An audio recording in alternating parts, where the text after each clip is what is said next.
Assalamualaikum warahmatullahi wabarakatuh. Kami dari kelompok 9. Di sini kami akan mempresentasikan hasil dari diskusi kelompok kami, yaitu strategi pemasaran digital. Nah, yang pertama A. Pengertian pemasaran digital. Menurut Wongclotter dan Saunders, pemasaran adalah mengelola hubungan pelanggan yang menguntungkan. Tujuan dari pemasaran digital adalah untuk menarik pelanggan baru dengan menjanjikan nilai supplier dan mempertahankan pelanggan saat ini dan tumbuh dengan memberikan kepuasan. Nah, definisi lain tentang pemasaran menurut Staton itu merupakan sistem keseluruhan dari berbagai kegiatan bisnis atau usaha yang ditunjukkan untuk merencanakan dan menentukan harga barang atau jasa, mempromosikannya dan mendistribusikannya kepada konsumen dan bisa memuaskan konsumen. Nah, dari definisi pemasaran digital itu sendiri merupakan segala kegiatan marketing yang menggunakan media seperti stasiun televisi, media cetak, banner, iklan, radio, hingga internet. Nah, langkah-langkah pemasaran digital yaitu dalam aktivitas pemasaran digital terdapat istilah AIDA, awareness, interest, desire, dan action. Nah, khususnya dalam proses memperkenalkan produk atau jasa kepada konsumen. Yang pertama ada awareness atau kesadaran. Dalam ranah digital, pemasaran membangun kesadaran konsumen dengan memasang iklan terlebih dahulu di media online. Yang kedua ada interest atau ketertarikan. Nah, ketertarikan ini muncul setelah membangun kesadaran pada konsumen. Sistem offline, konsumen itu langsung mencari informasi di pasar. Nah, sistem online, konsumen itu mencari tahu tentang produk melalui mesin pencarian seperti Google, Yahoo, Facebook, dan lain sebagainya. Nah, yang ketiga ada desire atau keinginan. Timbul keyakinan pada konsumen sehingga berkeinginan untuk mencoba produk atau jasa. Sistem online ditandai dengan mencari keterangan lengkap tentang produk atau jasa melalui situs web. Yang keempat ada tindakan. Nah, tahap terakhir ini sebagai penentuan dari pihak konsumen terhadap produk dan jasa. Selanjutnya materi mengenai jenis-jenis pemasaran digital. Yang pertama ada website. Selain sebagai sarana promosi dan memasarkan produk, website pun dapat digunakan konsumen untuk mencari dan melihat review tentang produk yang akan mereka beli. Yang selanjutnya tentang jenis pemasaran digital melalui sosial media marketing. Merupakan pemasaran menggunakan situs media sosial untuk meningkatkan visibilitas di internet dan untuk mempromosikan produk dan layanan. Yang ketiga ada search engine atau mesin pencarian. Merupakan jenis website yang khusus untuk mengumpulkan daftar website yang bisa ditemukan di internet dalam database dan kemudian menampilkan daftar indeks ini berdasarkan kata kunci atau keyword yang dicari oleh user. Yang keempat ada email marketing. Merupakan sebuah tindakan atau aktivitas mengirim pesan komersial seperti promo, penawaran produk, diskon, penawaran membership, dan lain sebagainya kepada sekelompok orang dengan menggunakan media email. Manfaat email ini untuk pemasaran adalah salah satu digital marketing yang sangat efektif dan murah. Meskipun demikian, email marketing tidak boleh dikirim secara sembarangan atau terus-menerus. Yang kelima ada iklan secara online. Iklan secara online merupakan jenis digital marketing yang hampir sama dengan iklan yang lainnya, yaitu memanfaatkan platform YouTube sebagai media ataupun media lainnya sebagai media promosi. Namun, untuk melihat manfaat media periklanan secara online ini memerlukan persiapan dan promosi terlebih dahulu. Selanjutnya, materi mengenai kelebihan dan kekurangan pemasaran digital. Pemasaran digital memang efektif dan efisien di era yang seperti ini, apalagi di tengah pandemi yang sedang terjadi. Tentunya pemasaran digital akan menjadi cara yang efektif untuk kita memasarkan sebuah produk kita. Namun, selain kelebihan dari pemasaran digital, ada juga kekurangannya. Kelebihan dari menggunakan digital marketing yaitu efisiensi biaya dan waktu tentu saja jika dibandingkan dengan pemasaran tradisional yang harus menyebabkan brosur dan lainnya. Pemasaran digital memiliki biaya yang lumayan rendah dan mendapat jangkauan pasar yang lebih luas. Yang kedua, interaktif. Pengguna online dapat memilih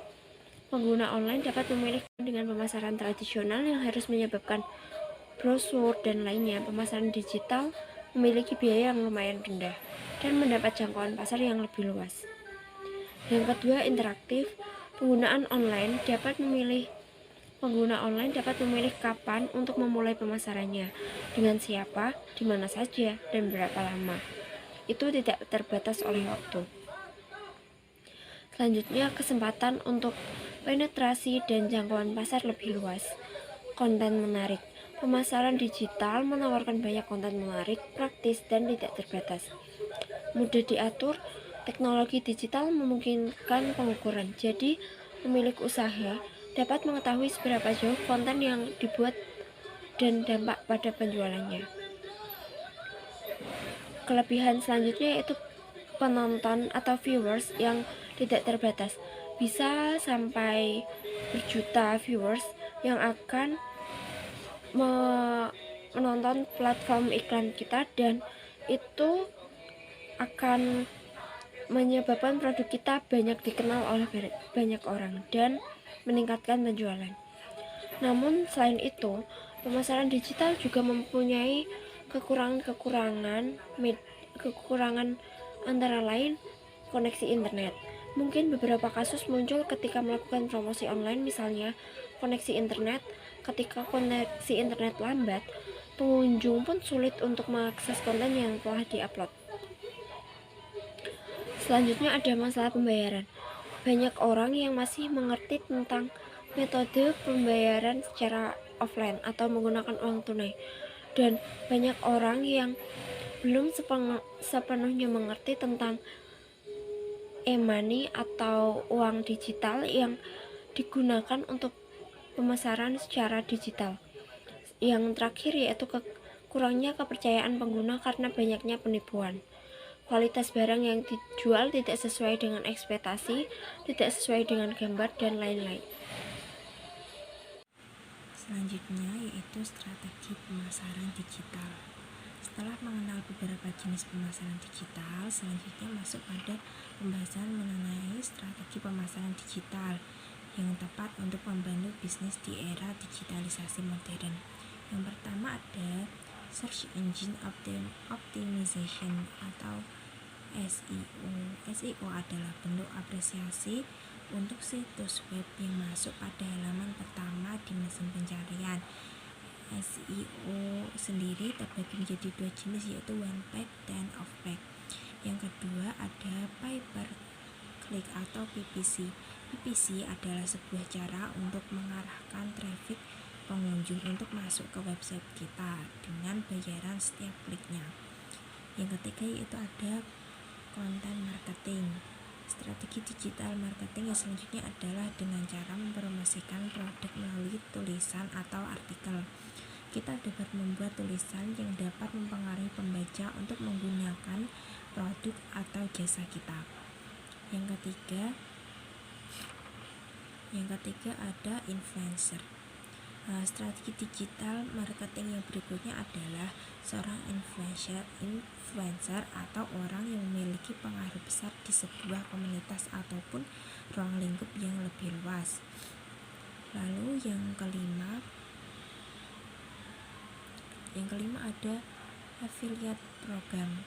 Program afiliasi merupakan suatu pekerjaan untuk mempromosikan sebuah produk milik suatu perusahaan atau agensi, di mana ketika produk tersebut berhasil terjual, maka orang yang mempromosikan produk mendapatkan tambahan komisi yang telah disepakati oleh perusahaan.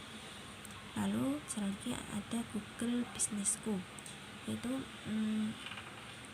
saat ini banyak sekali kemudahan yang diberikan dengan adanya teknologi terkait dengan online marketing. Kita dapat belajar digital marketing dengan membuat akun pada Google Business School. Lalu yang ketujuh ada otomatisasi pemasaran. Strategi terakhir yang dapat dilakukan adalah dengan melakukan otomatisasi perusahaan. Belajar digital marketing juga dapat dilakukan dengan mulai menyusun alur pekerjaan seperti menjadwal daftar unggahan konten, melakukan manajemen konten pada media sosial, dan lain-lain. Lalu selanjutnya, manfaat pemasaran melalui media digital antara lain yaitu efisiensi biaya. Lalu ada internet dapat memperluas jangkauan pasar dan efisiensi operasional usaha kecil. Lalu pemirsa tak terbatas, web misalnya dapat menjangkau seluruh dunia. Selanjutnya, durasi informasi online tersedia secara permanen. Lalu yang kelima, pemasaran online memungkinkan kolaborasi antara pengguna dan memberikan kebebasan untuk menyatakan pendapat mereka mengenai produk layanan. Yang keenam, pemasaran digital menawarkan konten yang praktis, tidak terbatas, dan juga memungkinkan untuk memperbarui konten dengan mudah bila perlu. Lalu yang terakhir yaitu pemasaran digital mampu membuat penawaran dan program yang dapat disesuaikan atau dipersonalisasi berdasarkan profil atau perilaku konsumen dan profesi mereka. Demikian presentasi dari kami, semoga bermanfaat. Wassalamualaikum warahmatullahi wabarakatuh.